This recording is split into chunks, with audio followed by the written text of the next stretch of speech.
Hey guys, today's podcast is brought to you by Audible.com. Get a free audiobook download and 30-day free trial at audibletrial.com/Fred. Over 180,000 titles to choose from for your iPhone, Android, Kindle, MP3 player. That's audibletrial.com/Fred. But for now, enjoy the show. Welcome, guys. Welcome. And come on in, relax, sit back.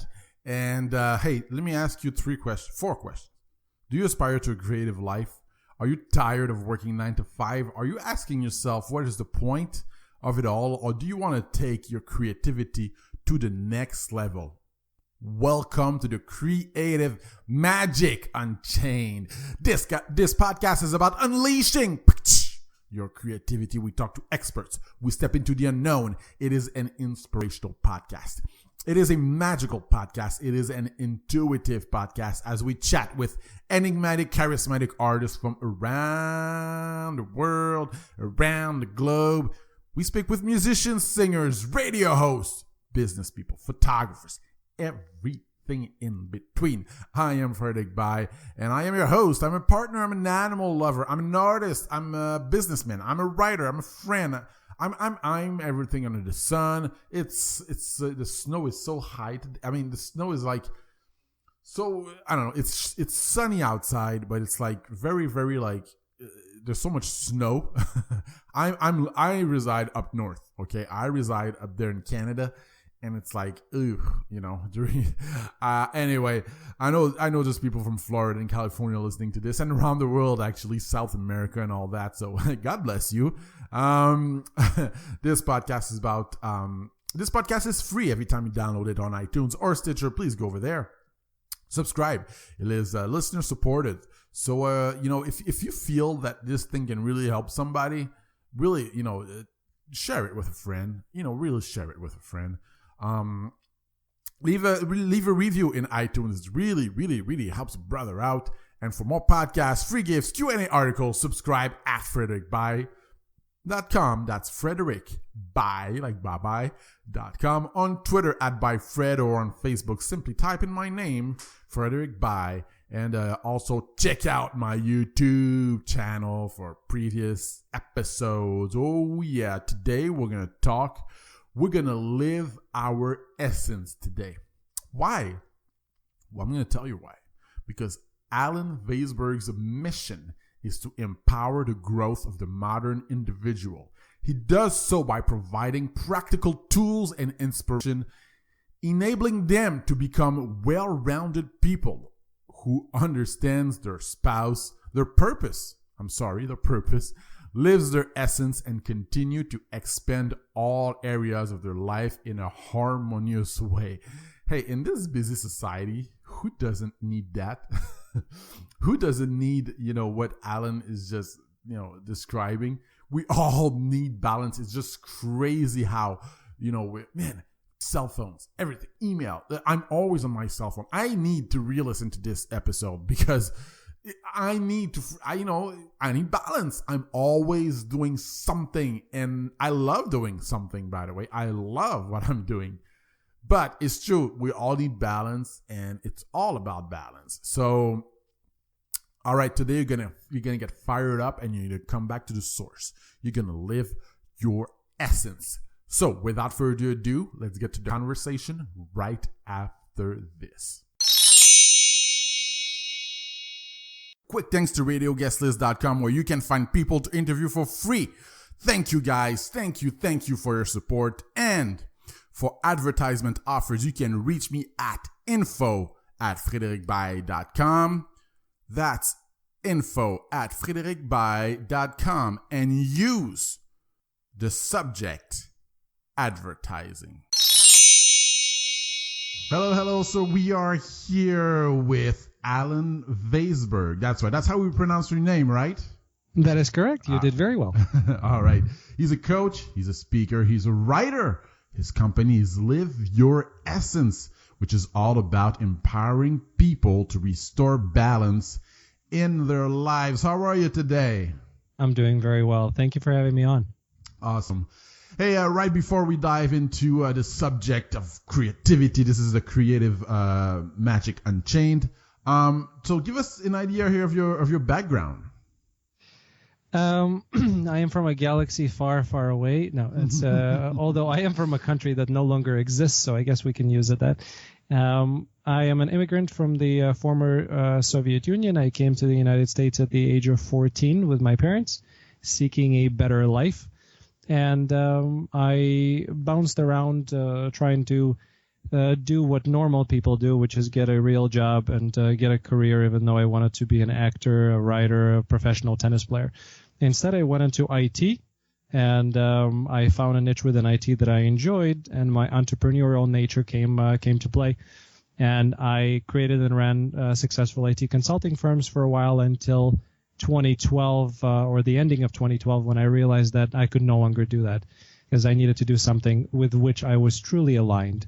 And I left IT and haven't worked full time in IT ever since, and got into a lot of different things, allowed myself to explore my creative side, did a movie, released my first book, really tried to understand who am I and what it is that I bring to the world. And lately have been doing just that. See that's always interesting to me, how when people make career changes like that, and no, but it's because it seems that most of us anyway have the same story. Like, okay, Exactly. we're born, and we're kind of thrown into the system. Like, okay, you do this, then it's kind of like there's a void, and then it's like, nah, screw it, I'm gonna do something else. So. Yeah.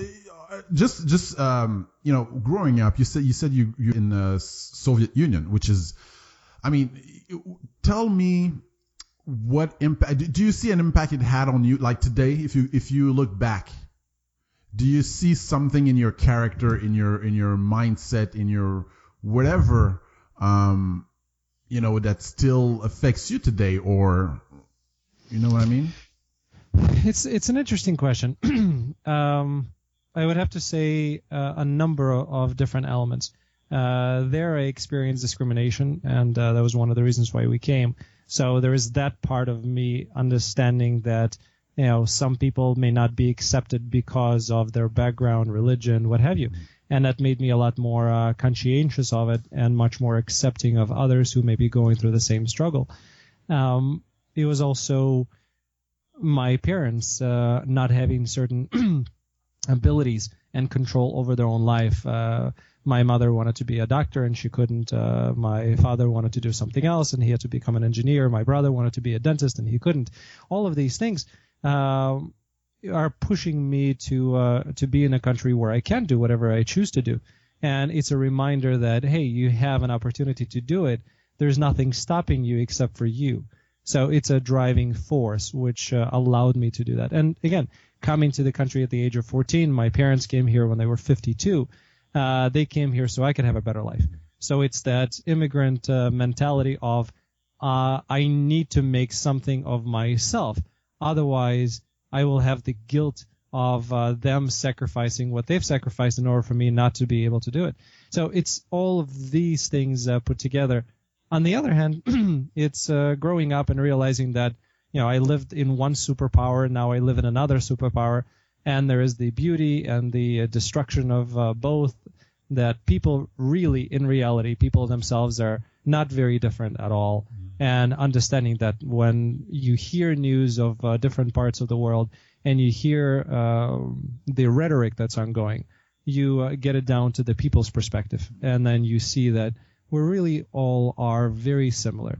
We're all trying to do the same thing. We're all trying to support our families and love what we're doing and raise our children, and everything else just gets in the way.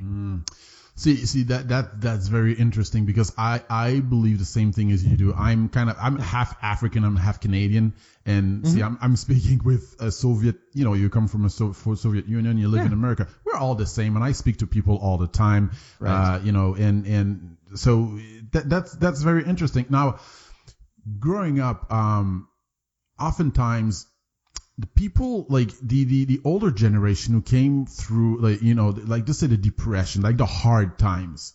Yeah. They grew up with a certain mindset that, okay, you need to have security, you need to have job security, you need to go to school, you need to, that kind of mindset. What was the mindset around adults as you were growing up about creativity and living a creative life that you're living now?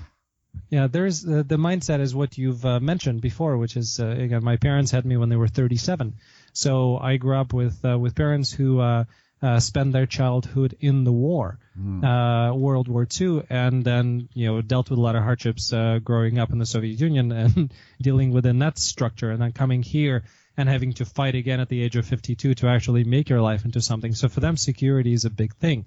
And when I came to them and I said I want to be an actor, the reaction was as you expected it to be. No, get a real job. But what about all of my creative expressions? And Dad, you were in the theater. Yes, and I have a friend who was in the theater, and he spent his life in the theater, and he still cannot make his ends meet. So for them, it's security. For them, they gave me a sense of you need to have a real profession, and everything else you can do on the side. Well, in reality, we know that you can't do everything else on the side. You're either doing something or you're not.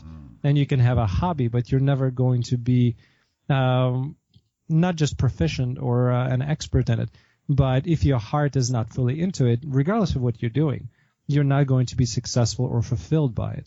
So that was the attitude, which is understandable from where they came. But that's something that created a lot of dissonance within my life, and something that I had to fight against and say, you know what, I'm done. Because I realize you can't shortchange the process. You are who you are, and you either give your heart to it or you don't. See that's very interesting. See, do you feel we're in a kind of I think in the world, do you feel we're in a kind of shift? We are, yeah. When we have been, and I've talked to a lot of people as you have. And there was something about that 2012, and it was not what everybody was afraid of, but there was something in the shift that many people have made that shift around that time frame and are continuing to do so. There is a new energy. There is a change. People are awakening to a different state of reality, and they don't want to play those games anymore. Now, you see a lot of horrible things that are happening in the world, and that comes along with that wave of change. So you see the beauty and ugliness all in the same, because our world is shifting and the priorities are different. So it's a process that'll take a little while, but I definitely sense a change. I sense a change in the force. In the force. Yeah, using the Star Wars vernacular, since Star Wars just came out and I saw it recently. All right, so you're in IT. You're doing what you have to do. Now, okay, you have this void, right? There's always that kind of thing in your head that goes, what about me? Like, well, what about that? Or what about? Okay, now 2012 comes.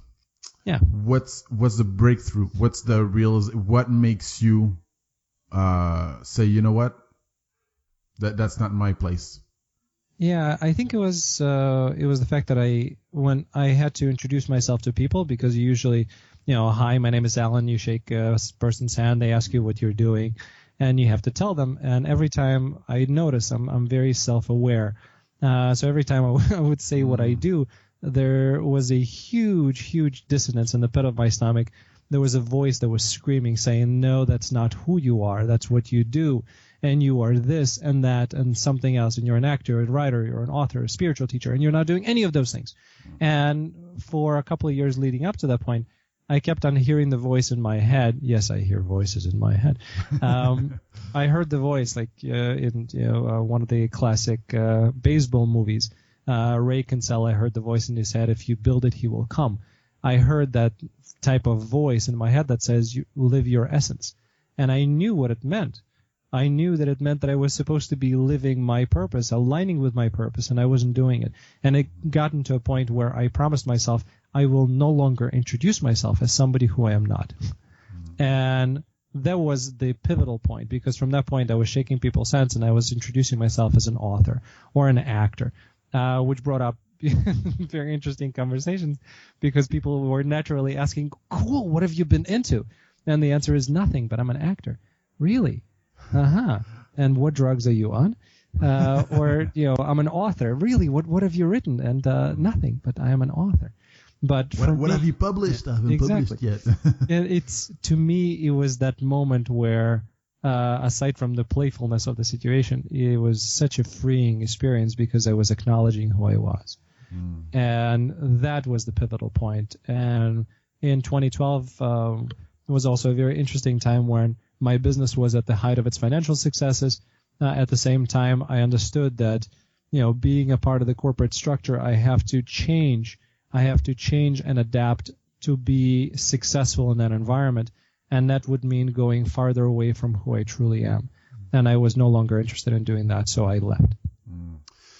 You and I have kind of the same story. I feel I was a financial advisor. The same thing. I looked in the mirror in a suit and a tie, and it's like nothing against suits and tie, although they're not my favorite thing to wear, but nothing, but I looked in the mirror, I was like, oh, no, this is not you. And it's so, how can I say this? It's so, I would meet clients and I would get anxious. Like my heartbeat would increase and be like, that's not right. But at the same time, I did not know what was right. You know what I mean? I didn't know what my purpose was. Yep. All right. So you realize, okay, this is not what I'm supposed to do. Now take us. Okay, what happens? How did you go from there to live? Your essence. Yeah. What happened to start that business? Yeah, what happens is you almost get a divorce because you start telling your wife that, who you think I am is not really who you think I am because I'm really something else. And I'm quitting my multi-million-dollar business because I'm going to do something else. And everybody in your life, including your wife, looks at you like an idiot. And you have no support system because people that you thought would understand and appreciate because you're flying on your wings of happiness, being so proud that you have taken this leap of faith and you're going to take control over your life and you want to share it with somebody and everybody you share it with thinks that you're an idiot. So the getting a divorce part was not that close as it probably sounded, but there were lots of tough conversations and keeping positivity was a very difficult part for a eternal optimist like myself. Even for me, it was very tough. But once that part was moved through, came the part of, well, what is it that I'm doing? And I decided to give an earnest try to other things that I always wanted to do in my life, which is I wanted to be an actor. So I went and I finished Second City in Chicago for improv. I went to acting studios. I auditioned. I got a movie role. And at some point I realized that I love this. This is cool. This is a part of who I am. But that's not all of who I am. And there is a part of pretending that goes with acting, even though we can have a long discussion of whether it's pretending or just working within your own process and finding pieces of you in a different role. Yeah, that's a separate discussion. But once I realized that there is a part of pretending to acting, I said, I've been pretending for 37 years. I'm done pretending. I'm not doing that anymore. And then, released my first book. I went and did the spiritual route because I have intuitive abilities. And I studied with some amazing people, and I realized I do have abilities. So there was a part of me that was considering doing that full time. And I realized, similar to acting, that it's a part of me, but it's not all of me. And it was finding that balance and understanding, because I am both an entrepreneur and an intuitive. And I have all of these things, and I don't want to just pick one. I don't want to limit myself. I want to show people that you can do all of these things and be happy and fulfilled. And that process took a while until I started to realize what is it that I'm actually doing, where I fit in. And through that uncovering process, it's like peeling of an onion. There are many, many layers, and you peel one and you think you're seeing the whole picture, and then you realize, oh, wow, that was just a step in a direction, or this was just so I can see that this is not the right thing, and then going on and on and on from there. Once again, this is Frédéric Bay, and we are here with Alan Vaysberg. He's a coach, he's a speaker, he's a writer. His company is Live Your Essence. It's all about empowering people to restore balance in their lives. I think you mentioned something very, very important. Oftentimes we think that we're just one thing. I'm an IT guy. I'm an actor. I'm a writer. Why not be a lot of things? And I think I had that same kind of dilemma where, okay, well, who told us we were supposed to be one thing? Mm-hmm. Yeah. Like we grew up thinking that, no, I should have one job and I should do one thing for the rest of my life. So, all right, talk to us about your business. Live Your Essence. I'd love to, and I'll come back to it in just a second. But I wanna zoom in on that point that you just made, because it's a very important point. When we are taught by others that we have to do one thing, they are coming at it with good intentions. They're coming at it from the perspective that we have to be doing one thing because when you do that one thing, you become an expert in it, and when you become an expert in it, you become successful. So there is a very logical path that follows along with it. But what also follows with it is a misunderstanding that we need to reprogram ourselves away from. That we only have to do that one thing, and that we are that one thing, and we associate ourselves with that one thing, not allowing to do anything else. We are unlimited beings. Whether we want to think of ourselves that way or not, we are unlimited beings. And if all we're doing is putting ourselves in a box, no matter how deep that box is, we're still limiting ourselves. And that's where dissonance and unfulfillment and despair and everything else comes in. You can do anything you want. You can be an expert in one thing and still have a full life. Never limit yourself. And that's a part of the process, and that's certainly a part of what this year is about for me, is reminding myself and those around me not to ever limit themselves. In terms of my business, it's a culmination of my work. It's we've mentioned Live Your Essence. The full phrase is recalibrate your life to live your essence. And that's where I come in. I teach, I have courses online and in person, I have one-on-one coaching, but I'm basically a life, wellness, and spiritual coach that takes people from where I was, which is unhealthy, unfulfilled, stressed out, and trying to figure out what my place in the world was, and taking them to a place where they are peaceful, in balance, realigning their career to doing something that they love and making money at it. And they are healthy.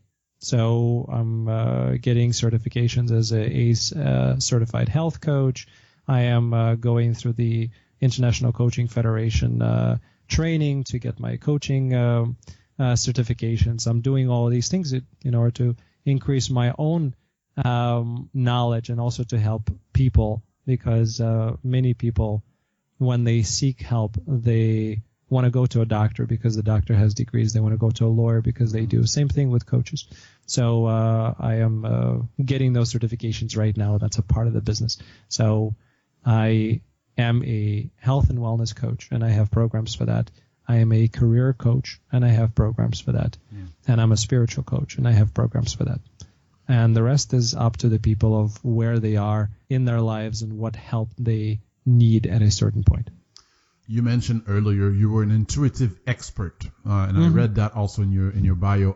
That's interesting. What is it exactly? Well, intuitive recalibration expert. What it means to me is I tend to look at everything holistically. When we're focusing on one thing, or we're working out and we're very focused on what our bodies are like, and we're neglecting the mind and the spirit, then things start to manifest into our reality that we're not interested in receiving, so to speak. So for me, whether I'm working with somebody in aligning with what is their career or purpose in life, or working with them in terms of getting them to lose weight or to lose stress or be more healthy, it's all the same approach, which is the holistic aspect. We need to look at everything from that place, and intuition comes very much as a part of that. So I'll give you a specific example. When we're dealing with clients in terms of their career, and understanding who they are and what the options are and how to align your purpose with your career. We have a set of exercises that people do on their own. We have conversations between me and my clients. And then we have me intuitively getting into a different space and speaking to my guides and their guides and getting information from that realm. And when the three coincide, and when the person on the other end of the line feels that inspiration and they feel their heart singing that this is it, then we know that we have found something. So intuition for me is a part of who I am that is used in order to confirm, facilitate, and move forward the process of helping somebody else. Wow. Awesome. Once again, this is Philippe Barry. We are here with Alan Vaysberg. He's a coach, he's a speaker, he's a writer. His company is Live Your Essence. It's all about empowering people to restore balance in their lives. You meet a lot of people. What is the common thread that you see when when people want to make changes? They're fearful. What is the common thread that you see, the main fear that you see? There are financial aspects, definitely, which I've experienced myself throughout this process, so I can definitely relate. But there are financial aspects saying, hey, I want to be this profession, but I don't believe that I'll be successful financially, and I have things that I'm doing, and I have responsibilities, and I have a household to support. How can I do it? And we work through that process. So there's a financial fear. There's a fear of being placed in another bucket, and they don't know how to deal with it. Because when people are going through the process of recalibration, they are opening up, and they become much more vulnerable, because in that opening up process, you become more attuned to what others think of you. And you're going to see people who are looking at your changes and who don't want to deal with their own life. They're going to project negativity upon you. So there is that part of the fear of what will others think of me when I come out to the world as something else. And, I'm a person that's straight. In terms of my sexual orientation, I have many gay friends. I can't relate to coming out as a gay person, but this is as close to it as I can relate, of saying to the world, this is who I am, accept me as this, not who you think I am, but this is me, and I can't hide it anymore. And then dealing with all of the beauty and the consequences that come with it. So people going through the recalibration process and changing careers and adjusting and losing weight, losing stress, having to adjust our lifestyle, all of these are major life changes. And those are the fears associated with it, in terms of other people, in terms of money, in terms of time that it takes, and just really taking a hard look in the mirror and deciding what you want to do with your life.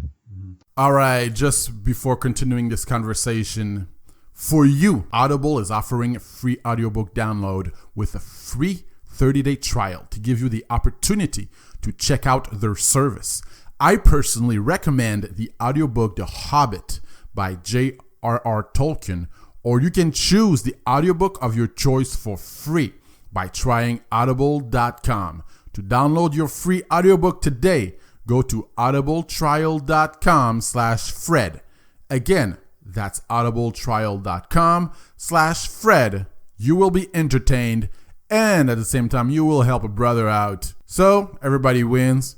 Go to audibletrial.com/Fred for your free audiobook. All right, I think you pointed out something very important, and I agree with you. Fear of money. It seems that this is it's so huge, and it's understandable. What would you say to someone, how to deal with that? Let's say I'm 30 years old. I got a mortgage. I got kids. I got whatever. I got a job. I'm not happy in that job. I'm in IT. Look, it's not me. Blah blah blah. But hey, I'm financially scared to make the move. Right, and the first thing that I would say is I understand, and the reality is that within our internet economy, I've seen so many people doing the things that they love and being able to make a lot more money than they did in their other jobs or replace their income because of the globalness of our economy. So to make somebody feel like they can do it, you show them examples of others who did, while not downplaying the realities and the difficulty of getting that established, depending on what is it that they're switching into. So when we're talking career specifically and we're dealing with financial aspects, I advise against doing what I did, which is just quit and then decide what to do after it. Mm-hmm. I had certain financial ability to do that. I don't advise that. I advise people to have a plan and not to burn bridges and to make a smoother transition and to look and see what are the possibilities of adding to your life and restructuring your life in order to start aligning, and then have that as a natural progression that replaces itself. So it's not, it doesn't have to be an instantaneous thing, and it shouldn't be. There's also a very esoteric sounding part of this, which sounds to some people who don't believe in it as nonsense. But if you are fearful about money, if you believe that if you're making this move, it will not make you the money that you're asking for, you're right.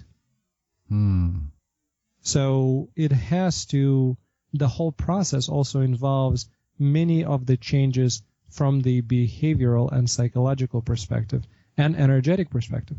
So we have to reprogram you and remove the blocks and the limitations that we've put upon ourselves, because I can tell you from experience of my own and experience of other people with me that I coach or I work with, that I see around, only people who actually believe that this is going to work, it works for. Those who don't believe and do something because somebody else did it and they were successful, it doesn't work for. Wow, this is powerful, and this is when you say energetic, you mean your vibration, right? Your energy, your belief system. It all reverberates, and that's why I keep going to the word recalibration, because for me it's really a change in a vibrational state of where people are and where they should be, and with that change in vibrational state, everything else changes. Another fear, failure. Is that? Yeah. No, I said another fear, failure. I'm afraid to fail. I'm afraid I'm going to fail. I'm not going to succeed because X, Y, Z. My mother always told me. My dad always told me. What would you tell that person? How do you deal with that? It's certainly an understandable fear. So the way that I, and different situations call for different ways of dealing with it, but to look at it from a high level, I like to go to the worst thing that can possibly happen. Because once we face our fear and we realize that, you know what, okay, so it sucks, but it's not as bad as I was worried about it. It's not as bad as it seemed. Every time we fear, we blow things out of proportion.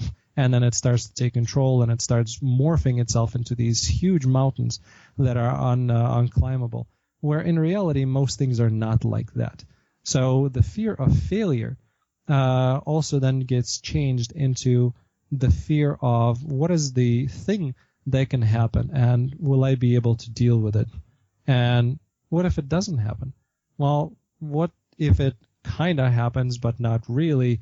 Is it that bad? No. What if what I want to do actually happens? Well, that would be great. And then you're dealing with another fear, a fear of success. But what will happen if I win that lottery? Or what will happen if I get my book published and I become a best-selling author and I'm going to have to go on talk shows and people are going to be looking to me for advice and I can't provide the advice? So you have a lot of structures that psychiatrists and psychologists and coaches work with people to unravel that and to get it down to a much more manageable state of, let's focus on the next steps. Let's align those next steps with who you are and who you want to be. And then that as it comes to it, you're strong enough to deal with whatever happens. Is that how you deal with rejection also? The fear of rejection? Some people can't handle it. Some people, or even worse than rejection is indifference. When somebody is indifferent to your business idea, your book, whatever, sometimes it's even worse than, It's true. Because sometimes you want to fight with somebody, right? Why didn't you take this? And if somebody says that they don't care, you're like, wait, well, that just took the wind out of my sails. I don't know what to do here. It's also understandable. But what I've noticed is it has a lot to do with ego, and it has a lot to do with self-love or the lack of. Because when we love ourselves, when we're not worried about the ego aspect of it, when we know who we are, it really doesn't matter what somebody else thinks or says or does, because we know what we think of ourselves.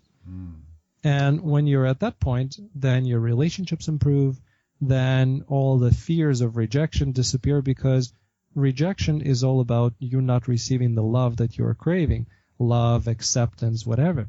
It's all the same formations of it. And once you have that love coming from the inside, there is nothing that needs to be filled. This is Frédéric Bay, and we are here with Alan Vaysberg. He's a coach, he's a speaker, he's a writer. His company is Live Your Essence, which is all about empowering people to restore balance in their lives. You mentioned earlier how you didn't have the support, of your spouse, and I was lucky. I had the support of my spouse.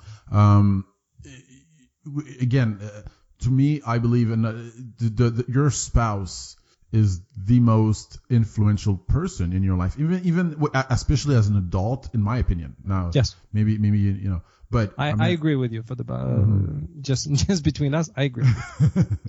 But even more, because as adults, even more than our parents sometimes. So, you went through it. You went through.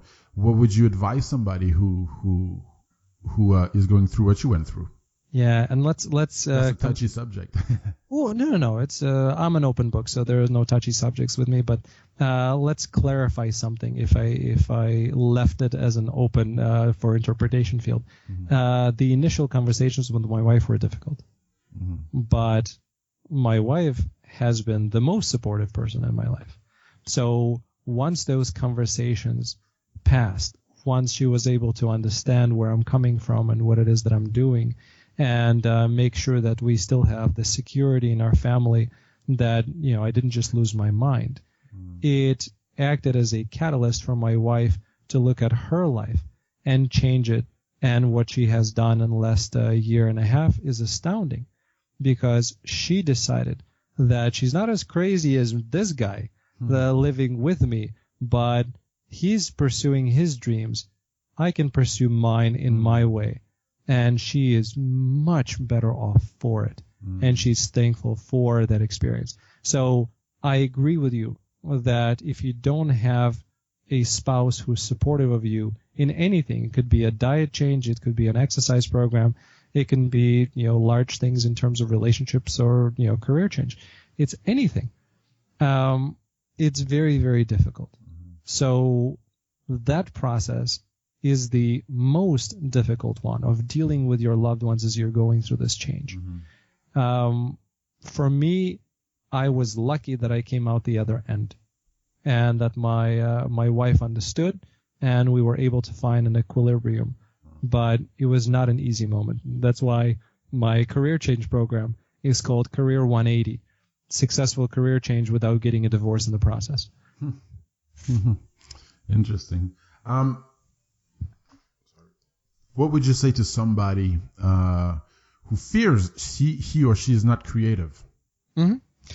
That fear is unfounded, because we are creative by nature. And let me define creative. We create our circumstances in life. We create our environment. We create our friends. We create the outcomes. So creative is not just what is your expression of it in terms of being a painter or a musician or a poet like me. In my case, I'm a poet. Creativity is who you are. This is your lifeblood. This is what we're made of. This is the energy. For those people who are religious, when man was created in God's now I'm forgetting the actual word because I don't read the Bible, but God's image. God's image. Thank you very much. I appreciate it. So when man was created in God's image, it's talking about that creative energy. God, the creator of everything, we have that bit within us. We are the creative force. When we give birth to our children, we are creating a life. So for somebody to say that they're not creative would be to deny who they actually are. But in terms of the expression that we normally associate it with, which is in writing, in singing, in dancing, in any kind of creative endeavor, when people are fearful that they're not, that just means that either they haven't allowed themselves to really embrace their creative endeavor, and they're blocking it, which I've seen quite a bit, or you're having people who just haven't found it yet, and they may have gone through ones that their parents put them into a piano class or a dancing class and they hated it and they don't think they're creative. They are. They just haven't explored what they're creative in, what that outlet is. See, that's very important. Again, that I agree with you, because I think we need to redefine the definition of being creative. Accountants are creative people. Very much. You know what I mean? Because it's their form of expression, not numbers. I know an accountant personally that she dreams about numbers, like literally, and she finds solutions, stuff like that. It's a very valid point. Even the IT profession, which I did not enjoy because it was not who I was truly or closely aligned with who I was, but there were many instances that I loved because in solving those issues, in coming up with the software, in creating a solution for a client that allows them to do something is a very creative endeavor. The whole word create means that we are in the creative state. And that is completely the right point. We need to look at it more holistically, not as in just, well, I can sing, I can dance, so I must not be creative. Exactly. Who are your mentors? Either it's somebody on television that you've admired or you personally. Do you have some? Bugs Bunny. Although there's a lot of interesting things that Bugs has said that makes you think. Really? Like what? Like what? I'm curious. That's putting you on a spot. Okay, doesn't matter. Yeah, no, it's not the putting you on a spot. It's just trying to remember the exact wording of it. Yeah. So I'll skip the exact wording, but there were the ways that Bugs was dealing with certain situations, the ability to remain calm in a situation, the ability to insert humor in it, and not lose the calm and the cool as opposed to the other characters that are going bonkers. While Bugs is happy-go-lucky, things are going to work out for me. When we're talking about law of attraction is that vibrational state which brings things to you. You are calm and you're enjoying the moment, knowing that things are going to work out, which is what Bugs is doing. So it's not necessarily what he's saying or the particular lines, but it's what he's doing and the state of being that he's in. So I've never used the Bugs Bunny example ever in an interview, so thank you for making me think that through. In terms of getting to the actual question of who are my mentors, I don't have one, and what I've prided myself on is the ability to recognize a message regardless of where it's sent from. There were cartoons, as we've mentioned Bugs Bunny, but there was one particular cartoon that allowed me to understand the naming strategy. There was one Russian cartoon which I watched many years ago, which basically they were created a ship, and they named it in Russian. It was called Победа, which is win. They named it that way because that's what they expected. And when they were hitting it with a bottle of champagne, the two letters fell, and from Победа it turned to Beda, which is misfortune. And the whole cartoon was dealing with the misfortune of these people on the ship. And from that moment, as early on, a child of 6, 7, whatever I was, I understood the universal truth in it. I understood that the naming convention has something to do with what your life is about. Only many years later did I discover numerology that speaks of those very same concepts. Believe them or not, they do work. So it's not a mentor per se. There are many people within their messages, within their behavior, within their writings. I pick up things that are relatable and that are very important for me. So it's not one person. I look at the whole world around me as a mentorship. Oh, wow. Okay. That's awesome. Do you have any favorite authors? I do. I really enjoy the writing of the. These are not newer books, but I enjoy a lot of the esoteric writing. So Neil Donald Walsh, I enjoy. Again, it's not that I don't like novels or fiction. I read Harry Potter when I was a little younger, and I still love those books. So I enjoy J.K. Rowling's. But I like the esoteric writing, and I find it very truthful with certain people. Obviously, there are different writers, but Neil Donald Walsh I like a lot. There are some older books by a person whose name doesn't come to me at the moment, but I'll remember later on. Mm-hmm. So these authors I quite enjoy, but most of the books that I read are not fiction. They're not novels. They're much more in the self-improvement, behavioral sciences, and exercise, and they're much more real, applicable, because then I take the esoteric concepts, I marry them with the applicable concepts, and I create programs that allow people to actually use them now in their life, in their busy existence. We're going to wrap this up. So do you have a vibrational change habit? Something that you do, every day that keeps you balanced? Interesting question, because there are many habits, but I'll give you a couple.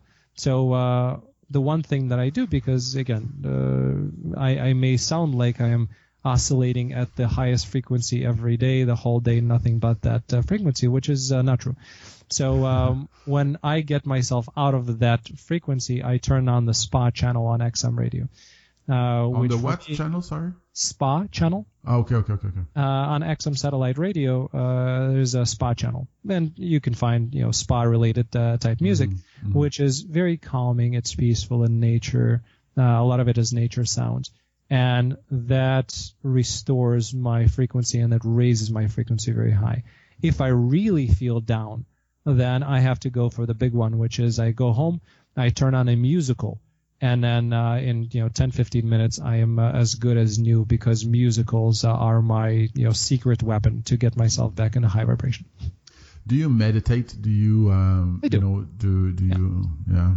I do. My meditative practice is not one of 40 minutes or an hour every day in a seated lotus position. I practice a living meditation, if you will.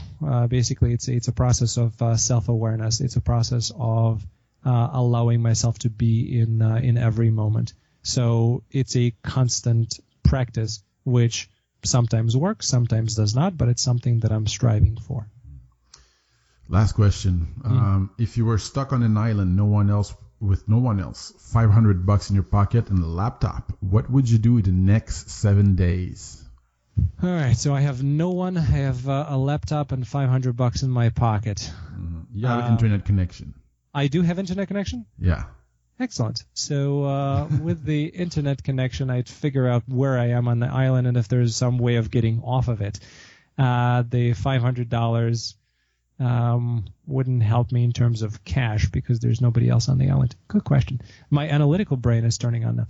But to come to a simple answer is I would probably take some photos and put a Facebook post out there saying, hey, guys, this is a cool island I'm on. All right. Where can we find your books and your services? I have I'll come back to it because a better comeback came to me, or at least I think it's better. Like George in Seinfeld. Just I have to drive now to Cleveland just to say it. But the better comeback, I would put the Facebook post saying with the picture, one man apparently is an island. Sorry. In order to find me, you can go to Facebook. I have a number of pages there. Just look up Alan Vaysberg. Or you can look up Seamless Method, which is one of my wellness tools, you can go to alanvaysberg.com or just Google Alan Vaysberg. You'll find two. One is a very nice lawyer in LA, and I'm the other guy. Awesome. How would you spell your last name for our listeners out there? It's a Vaysberg. V as in Victor, A, Y, S as in Sam, B as in boy, E, R, G. And Alan is with two L's and an E. Alan Vaysberg. All right. Well, thank you very much, Alan. That was very insightful and interesting, actually. I really enjoyed the conversation. Thank you very much. Oh, it's my pleasure. And for no particular reason other than just looking at your picture for the whole hour, I have to say that you look a lot like Albert Pujols. I don't even know who's that. He's a very well known within the baseball circles baseball player, future Hall of Famer who played with St. Louis Cardinals and now is with Los Angeles the LA Angels. Oh, okay. All right, I'll take this as a compliment. All right. It certainly was meant one. All right, gang, that's it for today. That is it. Hey, thank you, Alan. Go on. Thank you so much. He was so open. I actually, that's awesome that he comes from the Soviet Union and all that stuff where I just love people with deep history, and his parents have a heart, deep history, and he does too. And I think oftentimes the people who go through a lot are the people who become like the wisest. They become like, you gotta go through a lot to kind of become wiser. So, anyway, God bless. Hey, guys, if you want to check out Alan Vaysberg's books, I put a link on my website, fredericby.com, where you can check out his book if you want to pick it up. And you'll also have an interview with him. The episode that you just listened right now is on fredericby.com. And kudos to Alan Vaysberg. And as for me right now, it's time to ride off into the sunset. Hey, audibletrial.com is really doing us a favor. You the listener. That's right. I enrolled into the affiliate program just for you because I love audiobooks. I listen to audiobooks, and audibletrial.com/Fred. This is where you need to go if you want to have a free trial, 30-day free trial. And it's really, really cool. And it's exclusive from me to you and from Amazon to you. So, go check that out. audibletrial.com/Fred. You can catch me on Facebook, Frederick By. Add me, like me, follow me. I always like to engage with my people. On Twitter, @ByFred. You wanna ask me a question? Tweet me. YouTube channel, Creative Magic. Or if you want to comment on my website, go on my website. Send me an email. And for advertisement offers, if you want to send me an email at info@fredericby.com. That's info@fredericby.com. For advertisement offers, simply type in the subject advertising. And you know what? As usual, stay safe. And don't forget, live with purpose, passion, and love. Bye-bye.